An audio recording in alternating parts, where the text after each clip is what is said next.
I'm Tom Leonard. I'm the host of the Gamers Change Lives podcast, where we talk about how esports can create jobs anywhere in the world. Play games, create jobs, change lives. In season 1, we talked about jobs. In season 2, we talked about follow the money. We talked about sponsorship. We talked about investment. And now in season 3, we're talking a little bit more about business basics here, esports 101. Really glad to have, all the way from Germany, Hendrikje Wagner, whose name I didn't completely mangle. There. No. Welcome, Hendrikje. Hi. So Glad to be here. where are you speaking to us from? So I'm Munich, and it's Munich. Have you always lived there? No, I actually moved there about almost 20 years ago, but I really like it now. It really took me some time because it's a big city, and I was really coming from a countryside, but now I love it. What's the esports world like in Munich? Well, there's not a lot of esports happening in general in Germany. I mean, there are some things that are starting now. Some players were even coming from Germany, right? But most of them are playing in international teams now. And in general, there are some really cool teams, especially for League of Legends. Like one brand that came up, which is called Eintracht Spandau, which is a project that was created along with a marketing company, actually, with an agency. So they are pretty successful right now. Great. So what was your journey into esports and gaming? We talk to people, it's like, oh, it started out with the PS1. It's like, what was your journey like? So the first time that I ever engaged with gaming was like in second grade, where one of my friends was bringing this Game Boy in school with with with I can't even remember what the game was. I think it was like Hunt for Red October, right? That one, Red October, yeah. Sounds right. And yeah, and that was the first time I was like, oh, what's that? That's really interesting. And then all along I was playing like all the consoles that all my friends had, because I wasn't allowed one, not at all.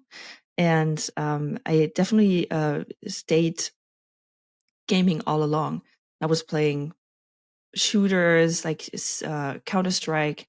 I even started playing. I wanted to play in League at the very first Counter-Strike when it kind of came up, and like small groups were forming and so on. But that was a really interesting journey, especially because they weren't so accepting back then if you had a girl in a team.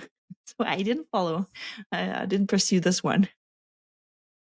So how do you, because being a mother there, how do you see your kids, your children, as far as them coming into playing games? Is that something you're going to be encouraging? Are you going to be let them go at their own rate, or what do you just picture happening there? Sorry, this is completely off the topic, but I'm always curious about how people work with their children.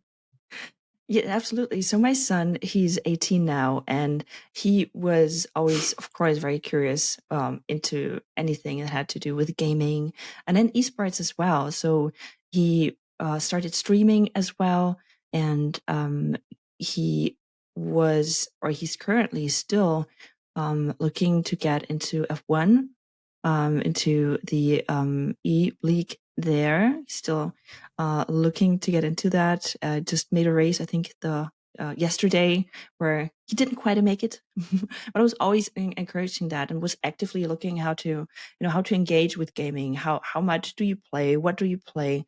What's happening there? What's the culture around that? What is dangerous? How much, when should you definitely turn off? And so what do you, if you're, everyone at some point started making videos, looking to maybe, get into YouTube, get into streaming. And most of the parents were like, oh no, they can't do this. I was actually encouraging it. And I think in the first 20 streams that he did, I was always there, was being the mod, looking what happened there, and was also actually always encouraging his goals. It's a relatively unusual story.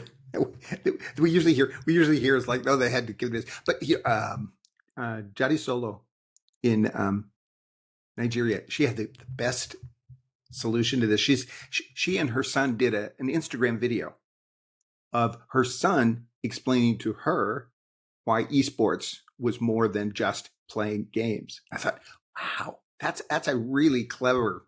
And I was like, boy, you should be doing more of those videos of kids explaining to their parents so then they can share it with their parents out there.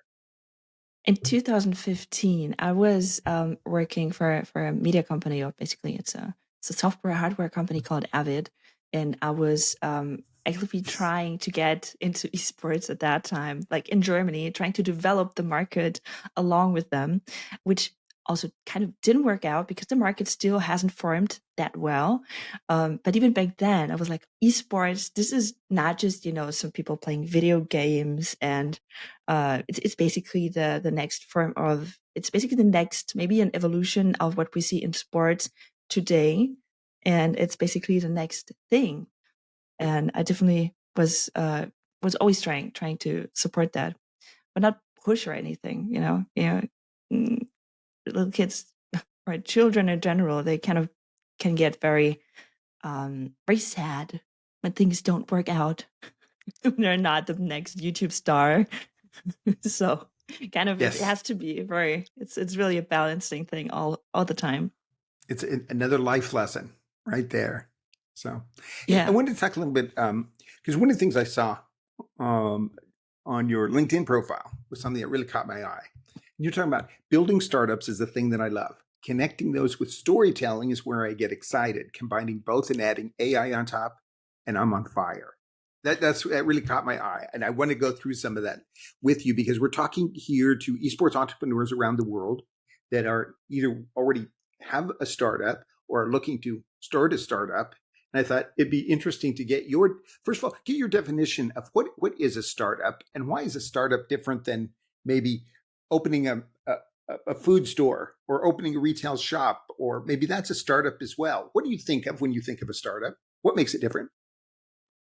I believe that innovation is kind of at the core of a startup. At some point, if you go somewhere and you're like, oh, I wish I had that thing.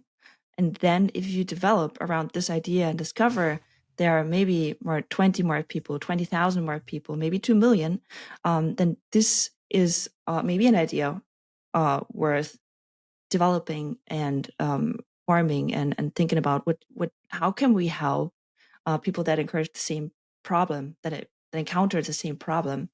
And I think this is kind of a little bit different than kind of, opening a food store, because you kind of know what's happening there. You kind of know, okay, what do I need to do? At a startup, you basically run all the time and you have no idea what you're doing. You kind of make up stuff while you go and changing stuff all along. And this is very, very, very, very exciting. What I hear you saying there, one has a roadmap and the other one doesn't have a roadmap. Yes. Yes.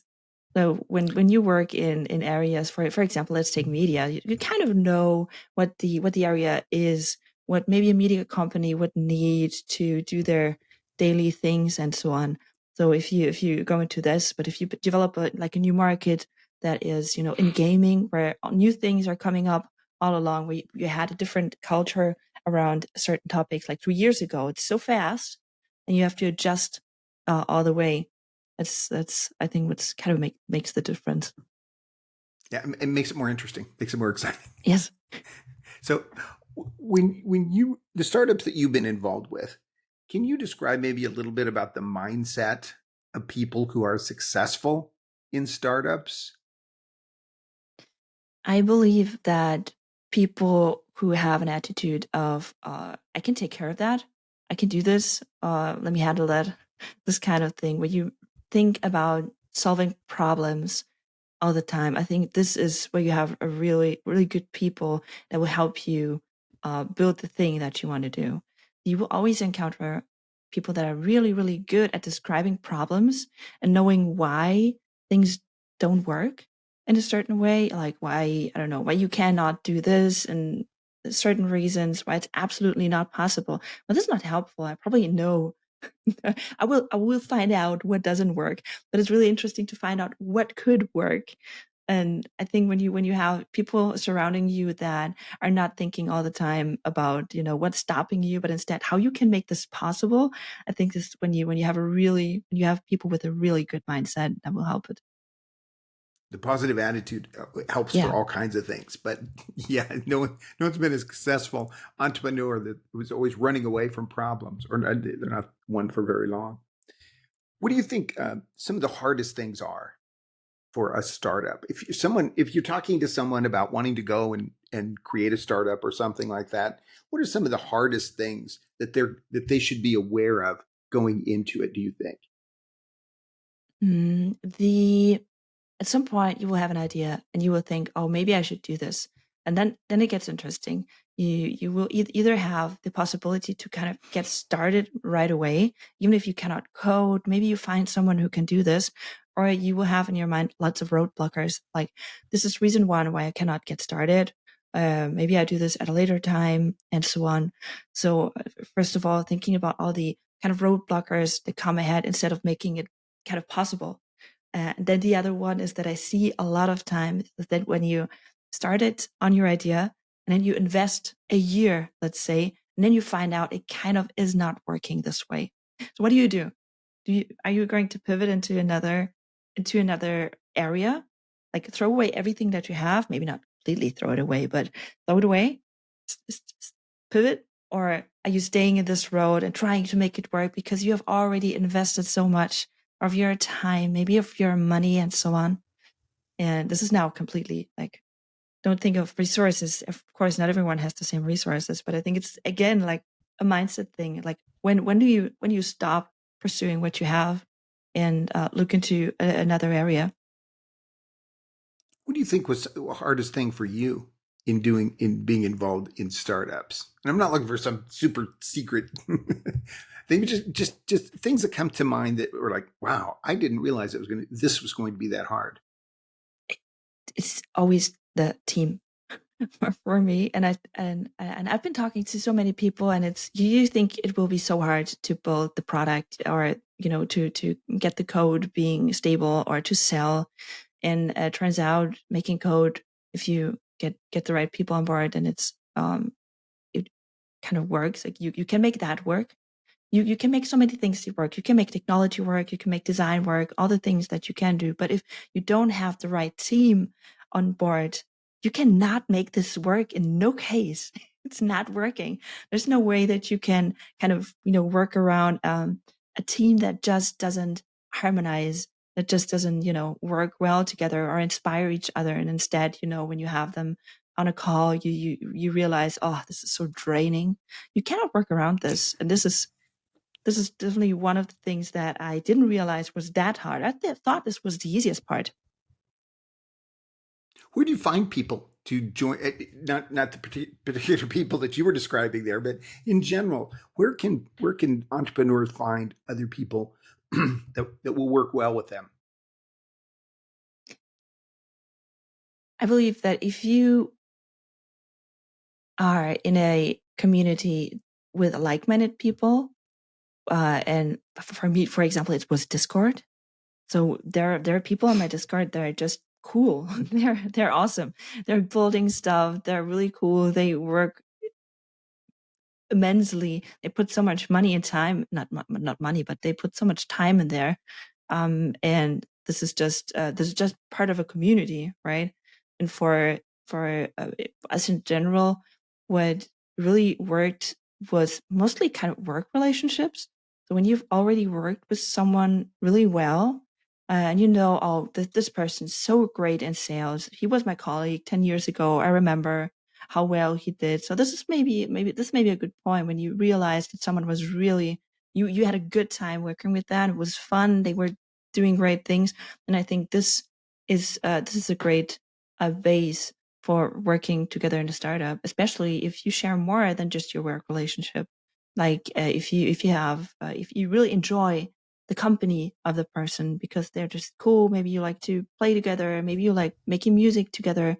Then it's so much easier because you will find ways of working around uh, like complications, working around like when you have an argument or so. You will find a solution because you really like the person.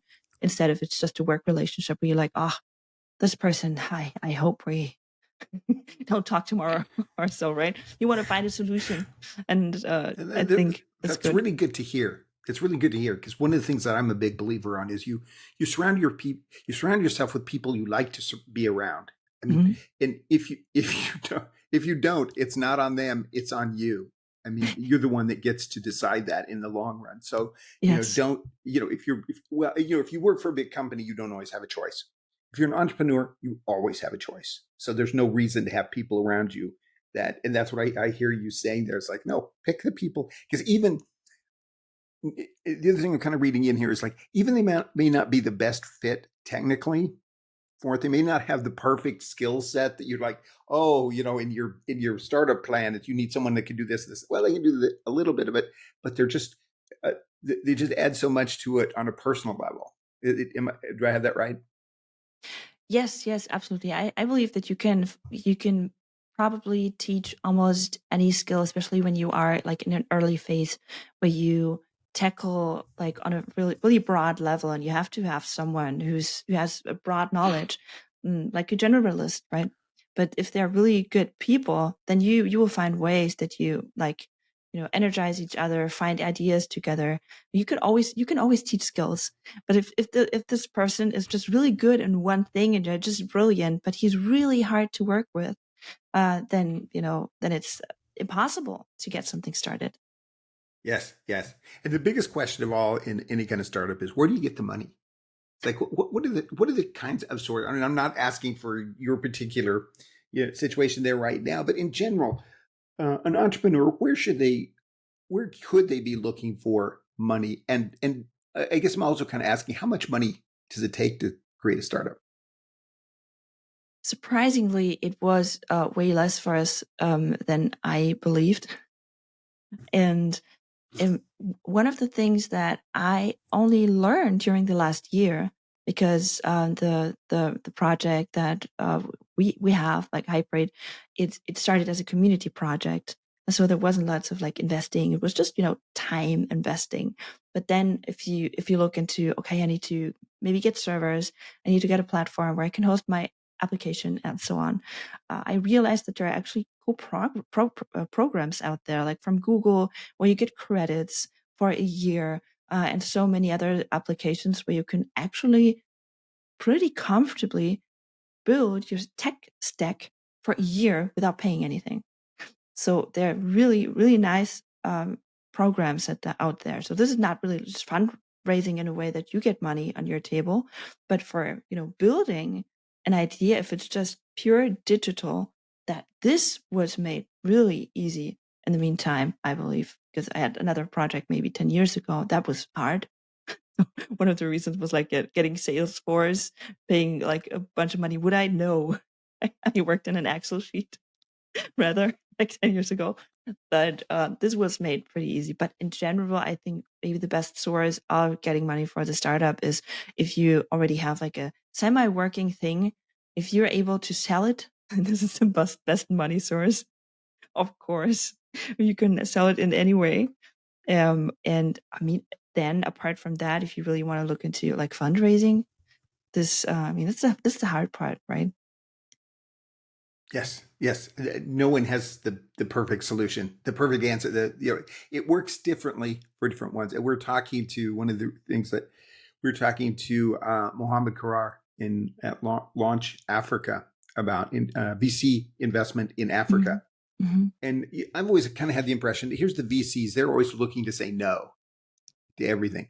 And it's just the opposite. They spend an incredible amount of time looking for the ones they can say yes to. They want to say yes, but they need to find the right one that is a fit for them, and so on. So there is money out there, I think, but it's also not an easy thing to come across. In creating a startup, how important is it to have an exit plan? Or maybe another way to think of it is, how important is it to have a really long term um, plan on things, or is it better just to, hey, let's jump in and see where we go? I think at some point you have to have in mind how you plan to go on with your startup? Because you start, you realize, okay, this is a great product, I can move forward with this, and then it's the question. So, do you want to? Is your intention to maybe sell this at some point? Do you want to exit this in like 3 years, 5 years, 7 years? Do you want to work on this? Is this going to be your life business for the next 10 to 15 years? What is it going to be? Do you want to make it super, super big? Then you definitely need to look for funds, right? If you want to work on this like a long term, 10, 15 years, maybe you don't even need fund. Maybe you just need time. And I think it's really important how to, what's your plan with the startup is and what you want to do with it, because this will make the things that happen after the first time that you realize this is a good product. This will determine how you have to move forward with that. Yeah, yeah. I don't think anyone goes in with too long of a time frame out there. But still, it's one of the things I keep telling over and over again in esports is think long term. Don't think too short, because you will be caught in a lot of difficult situations that way. Moving on, I also want to talk about storytelling, because you talk about storytelling. I'm a huge believer in storytelling. What's the value of being a good storyteller in business? You mean if can you repeat that? What's the value? What's the reason to be a good storyteller in business? It makes everything so much easier, because when you're able to tell a story instead of telling about all the facts why this is really good, then it makes it's so much easier. It's more, it's there's studies out there that actually prove that when you're telling stories, they're 22 times more memorable. So if you tell a story maybe about a person that started in esports, how you enabled them and what happened after that, and what was the outcome, and maybe even add a little bit of emotional things into this journey, people will remember that. They will keep this thing in their mind, because we're wired to remember stories. And if you need to market your company, if you have to go out there and tell everyone about your startup, that's making it so much easier to get one story, tell it really good, repeat, repeat, repeat, because people will remember the story instead of just some random startup that does a thing that I can't even remember 5 minutes later. I remember having a boss in retail, and one of the things I realized, she was telling the same story over and over and over. We were kind of a little startup within a larger organization. We were doing mail order, and she kept telling. I kept hearing the same story over and over and over again. And I thought, man, this is kind of annoying. But then it clicked. It's like that's why she was able to get all these other people on board, because she had her story and she honed it over time, and so she was able to figure it out. How do people get better at telling stories? Basically, if you tell it over and over again, it's just a thing. You have to tell it over and over and over again, and then it's a little bit like pitching. So when you start your pitch, you start pretty much crappy, right? And then with stories, it's pretty much the same, because you realize at some point, okay, this works. Especially if you tell stories in front of an audience, 1 people, 3 people, 5 people, you will see how you have to adjust with one person or with a group of people. And you get better over time. The more often you tell it, the easier it gets in Can you talk a general. little bit about that? I mean, that's really interesting. You're talking about talking to one person versus talking to 3 people or more. How do you approach that differently? If you're just talking to one person, I think you can get a little bit more like a little bit more into the detail, more emotional, more tailoring it for the one person. Well, if you talk to a group, you have to find a more generalized like emotion that you kind of have there in the audience, right? Even if it's just like calling it an audience, even if it's just 5 people, 3 people, then it's a little bit different, because stories only work if they're relevant for you, and if they're relatable, right? Relevant and relatable. These two things. If I tell you a story maybe about something that has to do with shoes, and you really don't like shoes, then maybe it's not that relevant. But if it tackles something about your family, then maybe it's good, right? Especially if I know that this is something that you would respond to, and if the stories are relevant and relatable to a broader audience, then and you know that, like in gaming, you can kind of tackle certain points, for example, then this that's maybe the difference of it, tailoring it. One of the most interesting characters or job positions, I think, in esports is the shoutcaster. It's like the person who's out there, the commentator who has to, and to me, it's so fast. It's even fascinating to listen to them in other languages that I don't understand, because just their excitement is just so out there. So there's some really good examples of people who are super good storytellers, and I think a lot of that just comes naturally. Some people are more prone to be a good shoutcaster. I'd be a horrible shoutcaster here. So, can you tell us a little bit about the story? Because I want to talk a little bit about HypeRate. And can you tell a little bit about the story that you tell about HypeRate? One story that I tell that everyone around me knows already is how the idea was actually conceived. It was my son that was who was streaming at that time, and he got an Apple Watch just after Christmas, was my old one, and he wanted to get his heart rate, his live heart rate on stream with his Apple Watch, of course. And it turned out to be so hard. Like, the apps that we tried was like, we wanted to throw away everything out the window because it really didn't work. And then my partner, who has been working with his agency for more than 20 years, developing applications and so on, he was like, okay, it can't be that hard. It can't be that hard to get your heart rate and put it on a screen, right? Okay, let's work on this. And it was during the pandemic. Right, so over a weekend project, because no one could get out anyway. He was working with a friend on the code, and it was done by Monday. We tested it and was like, okay, that was actually pretty easy. It was over a weekend. That was pretty rough. And then after like some iterations afterwards, we were like, so maybe, I mean, you can't be the only one wanting that. We experimented a bit, and we then put out a beta version, made a post on Reddit. The post performed really well. Then suddenly we had 4,000 testers. We're thinking about, okay, so how do we release that then afterwards? Because you can have a maximum of 10,000 testers. And this is basically how it happened. So can you describe a little bit more? You touched on it there, but what exactly does HypeRate do for the person who is using it? Because I now have it on my watch here, because from our conversation the other day, so I have the companion here and so on. So, if I put it on Twitch, the two people that ever watched me on Twitch would actually get to see my heart rate, and that wouldn't be all that exciting for them. But can you describe a little bit more about what it is that HypeRate does? Yes. So HypeRate enables to integrate your real-time heart rate into basically any form of medium. It can be Twitch. Like, you just get a link from your app, right? So if you have an Apple Watch, you can download HypeRate and press start.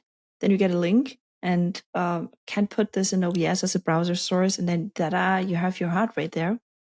And the audience can see this. All the people that would watch you see there we go. Pretty good. And you could put this up on Twitch. It would be so cool if I could see your heart rate here during this podcast. I don't know. Maybe that's a good thing. Maybe that's not a bad thing. It's one of the things this watch does is, it does everything, but it does an EKG. It's like, you can do an EKG, and I'm like, I do not want to do an EKG. What if it says something bad? It's like, then, I do not want to know that kind of stuff. But sorry to interrupt. Keep going. No worries. Yeah. So if you're streaming, for example, what it basically does is that I would feel a bit closer to you. If you play a horror game and you get really scared, I'm like, oh my God, your heart rate just went up 120. I hope you're good. I hope you're well. And wow, you were so scared. You kind of feel with the other people a bit more, because we're so limited to this like small square that we see from each other, and the digital experiences that we have here get more and more. Live streaming is so important. So this makes it a little bit easier to feel with you. This is just one of the things that we're currently looking at. This is how we started, right?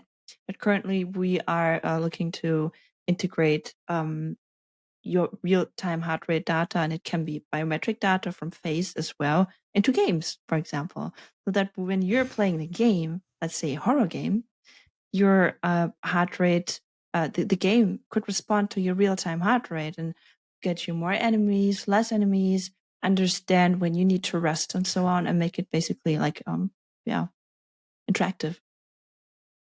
Can it be integrated into the game itself? Is that what you're saying? Yes. It's like you could so you could be like, if you're more excited, then you're in trouble, so you need more helpers on your Yeah. team, or however it's structured. Or if you're really calm, then you don't get as much help, or however, whatever makes sense. It can be actually integrated that way.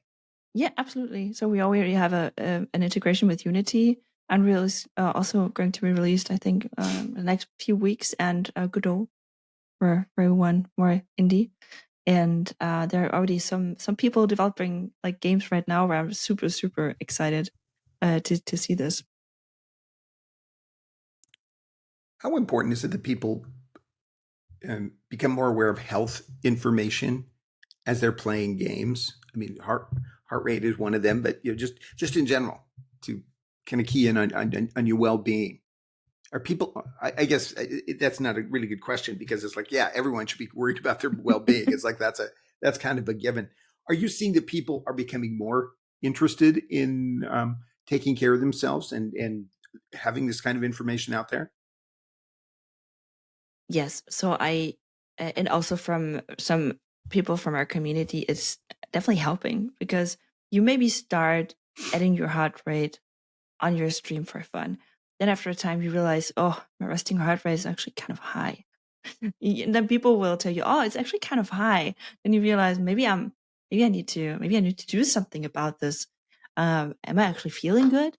And this happens to many of our streamers, and they suddenly started getting into sports, like do some training, and so on. And I think it's why we kind of introduce it playfully. I think it's incredibly important, because why playing games is, I love playing games, but on the other hand, it's kind of you sit there, and it's not very healthy to do that, and it's very important to have that awareness for your health and how you actually feel, because um, especially when when you are so much into gaming, and we all work, many of us just work on a chair, we sit all day, there's not a lot of going out, and games don't encourage that as well, right? So it's really important to keep this in mind, and that's what I love, that we kind of that you put this heart rate on there, even if you're just watching it, kind of it puts it there, and it's right there. I think it's definitely important, especially in esports as well. These are athletes that have to take care of their health just as any other athlete, and they are training hard, so they're like seriously training for 12 hours. And this, of course, if you're in like if you're more professionally, then people will have an eye on the health. But all the way up there, who's watching you? This needs to be Yes, definitely on the mind. it's important that people take care of themselves, Mhm. because that's the. I mean, it sounds really simplistic, but it's like no one else is going to necessarily, unless you are a professional athlete and you've got all these people helping you out, because you're such a valuable part of the team. But for 90 for the 100% rest of us out there, it's like, no, it's important that we use the tools that we have out there. So what's the future for HypeRate? What else do you see coming into the program there down the road? Definitely, I would definitely love to see it more in gaming, to see the interactive experiences, and yeah, personalized experiences. See it there. Like maybe VR, of course, is interesting. Gaming is interesting, and I also enjoy seeing like health applications for meditation, for example, where some gaming applications are used, maybe even in VR, and you get your support basically. So the heart rate then supports your VR experience, where you meditate, where you really try to relax, and so on. And it's kind of built in a game where you kind of enjoy it a little bit more than just sitting there and being like, okay, I need to breathe in, breathe out. So that's what Have you I worked love with more. any meditation apps? Like with HypeRate or like me myself? Yeah, with HypeRate. Yeah. Yeah, so there are two projects currently out there with students that are currently looking into the effects of meditation and how it affects the heart rate over a longer time, and some medical applications there as well, which I'm really can't wait to see the results, because I probably, it will probably be very easy to measure, but in VR maybe it's a different thing. How will it be different in VR, do you think? Because I am no expert on VR, so I'm always curious what other people that have more experience. How will it be different in VR, do you think? I don't know. It could be. I wonder if you actually are able to calm down as much when you're wearing a VR headset, if you really are able to relax just as you would when you maybe go outside and have a meditation session there, or when you are, with yourself in a calm room, or if it's even just, supporting just a lot more compared to being with yourself and having to calm down. Maybe just even just more effective is what I'm really curious about. If it's not helping so much, or if it's super much, if it's like really good. Are there other people doing the same thing? Are there other apps out there like yours? For hybrid, yeah, of course. There if there would be no one, that would be weird. But there's especially like another company that is only focused on integrating it into streams, but I definitely see a broader way to integrate the biometric data of people, because I love making this. I love connecting your analog being to the digital world, and I think this is something that is sometimes missing, like the human connection, and making it more um yeah, making it more individualized. Could you talk a little bit about the difference between maybe um, working with Apple versus working with iOS versus working with Android? As far as putting, let's say if you're out there and you want to put an app out there, unleash it on the world. I always hear that Apple makes it really, really tough, but that's where all the business comes from. And Android makes it really, really simple, but you don't get as much out of it. And maybe I'm just making that up. What's been your experience on the difference between going with iOS and Android?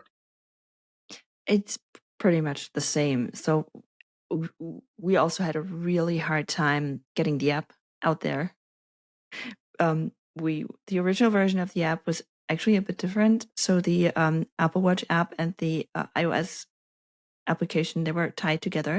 It was basically just one, and the companion app would install itself.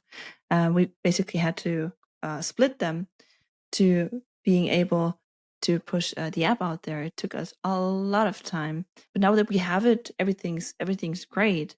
With Android, it's a bit different. So we basically created the app and we pushed it out there, and it worked immediately. So there's not this huge process of checking on like quality standards and so on, where Apple is really into the detail of what an app does, what kind of informations are retrieved, what are we doing with the information, is everything in place. And I actually value this, I have to say. This because for me, as I see it from the other perspective as a user, this is why I love having an iPhone and so on, because it's so much harder to get some malicious applications to the App Store. It's with Android, you don't have these processes, and it's very easy to put your app out there. And do you see from a development side, is the time you're saying that it takes a lot longer to do it on Apple? And the reason I'm asking is for anyone else that's out there is like, oh, we're going to put an app, we're going to do a tournament, and so we want to create an app for our esports tournament, and we want to unleash it on the world. And it's like, oh yeah, this sounds really easy to do, but not everyone's going to be able to do it in a weekend like you did. So the development time, would you say to get it on the Apple marketplace versus the Android marketplace? Can you kind of give us a feel for how long that took? In general, by the way, I Is would it like also weeks or is it months or? to put it, this really depends. Like from a development perspective, it's actually easier to develop for Apple, I believe, compared to Android, because you have and you basically, if something goes wrong, you kind of know why. So it's a lot easier to do this. But from the point that your app is ready to deploy and basically put it on the market, it can take like 1 week. It can take 4 weeks. I had some friends where it took 3 months to get it to get it really from the point that the app was ready to get it approved by Apple, to have it officially available on the App Store, where they had it already out there on Android for 3 months. So Do you that's find really that definitely. on Apple, you get better business, you get more business from Apple than from Android? Yes, also for our case, we just recently looked into the user numbers as well, and from from that perspective, and maybe it's because we were especially looking to target the users that had their Apple Watches and so on, because we were the only one that were able to do that, what we do. So from a business perspective, these are definitely the users that I love a lot. And from which, but Android is a little bit different for so many reasons, because the users are using their phones completely differently. They are having different, they approach their whole user experience differently, and they have different requirements of what they want from an app and how it should work. So definitely, I would also support this and say that where business comes from Apple. Do you think that esports people that play games on Apple versus Android, do you think it's a different audience out there? Not just for HypeRate, but just in general for esports. Would you say it's a different audience for one versus the other? Or is it pretty much the same, do you think? This would be this would be, I would have to guesstimate really, because what would be the difference between someone who plays Android and who plays Apple, right? If they're just gaming, if there's no like a business or anything afterwards, where they would have to go through several ways of getting their subscriptions through the stores. I mean, how would there be a different? I wouldn't know if the audience is differently. It would be interesting. Yeah. Just curious if you had any information on it. Last thing I wanted to talk about here before we run out of time is I want to talk about AI, because Mhm. AI, I mean, everyone has an opinion about AI, and it's just amazing how many people I talk to. I talk to people in Italy, talk to people in Africa that use Chat GPT, every day. And I use Chat GPT quite a bit here, just kind of for the fun side of it as well. And so a lot of people, me included, think when we think of AI, we think of Chat GPT. But you have a little bit more experience maybe than some of the rest of us. What's happening with AI in your part of the world? The interesting thing is that while you're looking on LinkedIn, it looks like everyone now is a ChatGPT expert, maybe a prompt engineer, especially if you have those people in the bubble. And it looks like everyone's so aware of what's happening with AI. But then if you look into the general public, and I'm just, talking to people that you find on train stations, which I do for some reason, they many Good, have good. no many have no clue, and it's like, oh, okay, so you can do this and that with AI. Oh, it's amazing. And it's interesting that there's such a difference of basically knowledge around this topic, while it's so very important for everyone to understand what the capabilities of AI currently are, and what it could mean for the near and far future there. Do you think it's operating differently in Europe? Meaning that I think there's going to be restrictions in with privacy and things like that in Europe that we don't have here in the United States, and maybe don't have in a lot of other parts of the world. Is Europe being more conservative on how to step into AI? From that, what I hear from people, I would assume yes, because one of the biggest fears is how is the data being used that we put there. and who's going to take care of that? Where's this going to be saved? How is it regulated? How this information that has been put in there and then created afterwards, who can read this? That's definitely one of the biggest concerns always, instead of how is it going to be in the future? Like what are going to be the capabilities in 5 years? While everyone's here just currently talking a lot about the data that is entered there. I don't believe that their regulations will be that tough that ChatGPT will be, or OpenAI would be asked to stop serving the, put down their service or anything. I don't think so. That's what would be very weird. But I think it would be actually a good thing if it's like, if there are some rules how the data is going to be used. I think every day here in the US anyway, you hear that the head of OpenAI, pleading for rules. He's like, we want to have guidelines on this. We do not want this to be wide open. It's too important for that, and which is so unusual for someone in his position to be begging for regulation. But regulation is going to be so tough to do because people have to understand. I mean, it's we're still going down the same road with cryptocurrency, and it's like understand, getting regulation for something that is pretty difficult for people who are making decisions to understand. And AI is just like it's like a whole nother level out there, it seems like. One of the issues that we especially have here in Germany is that we like the internet infrastructure is actually not that great.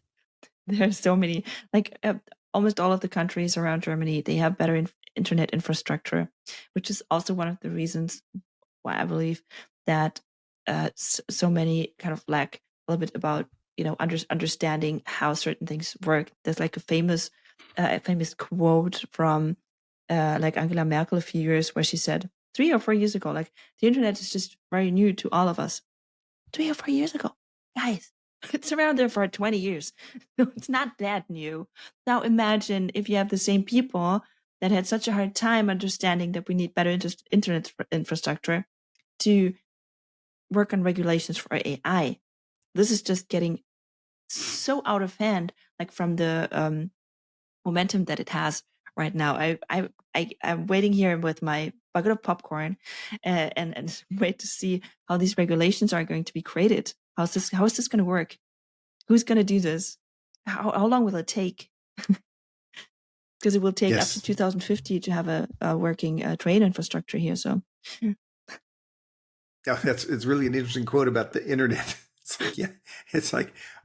But yeah, when the internet came out, it's like, do we tax it? Do we not tax it? Yeah. Here in the US, I mean, there's just like, so many people just didn't really understand what it was, and then smartphones came out, and it's like, okay, how's this going to change things? And of course, kids are on a whole different level. I mean, they're on a whole different track. It's like, how do they know how to do this kind of stuff? I mean, if anyone that needs some IT help, anyone that has kids already has that built in to a certain degree out there, that the rest of us don't. Hey, I really appreciate you taking a little bit of time here to talk about this, because I always like talking about storytelling. I like hearing about what AI is how AI is influencing other parts of the world, and also talking about startups, because so many people that we're talking about here are really interested in doing startups. So where can people find out more information about what it is that you're up to? You can find it at HypeRate.io, or you can always check on my LinkedIn. There's lots of information. Okay, and it's HypeRate, HYPERATE. Yes. .io, right? Yes, correct. Okay, yeah, we'll put links in there. But no, thank you. Thanks for all the listeners listening to the Gamers Change Lives podcast. Play games, create jobs, change lives. Thanks again, Hendrikje. Thanks for having me. It was so great. Thank you. Great. Thanks.